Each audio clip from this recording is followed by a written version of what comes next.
तुम्ही पाहत आहात MCN न्यूज मराठी। खामगाव शहरापासून जवळच असलेले वाडी गावात सिलेंडर स्फोटामुळे हादरले आहे। बंद असलेल्या एका हॉटेलमध्ये कमर्शियल सिलेंडरचा एकामागे एक असे 2 स्फोट झाल्याने एकच खळबळ उडाली। या दुर्घटनेत एक टेलर व्यावसायिक आणि एका विद्यार्थिनी गंभीर जखमी झाल्याची घटना 17 एप्रिल रोजी सायंकाळी 5 वाजेदरम्यान उघडकीस झाली आहे। हॉटेल आर्याचे वर काही विद्यार्थी रूम घेऊन भाड्याने राहत होते।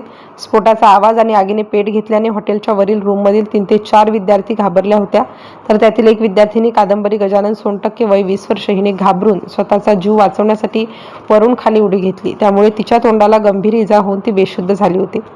तसेच इतर विद्यार्थिनींना रूममधून सुखरूप बाहेर काढण्यात यश आले। तर हॉटेलच्या बाजूला असलेले टेलर अशोक अनोकार वय 70 वर्ष हे सुद्धा लागलेल्या आगीत भाजले गेल्याने गंभीर जखमी झाले। जखमींना नागरिकांनी तातडीने जवळील एका खासगी रुग्णालयात उपचारार्थ भरती केले। दोघांची प्रकृती चिंताजनक असल्याचे समजते।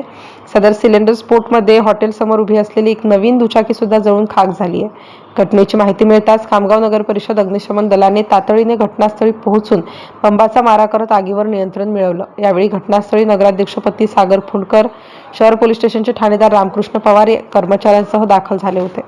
MCN न्यूज मराठीकरिता शेख अजीज मोहम्मद, खामगाव ग्रामीण।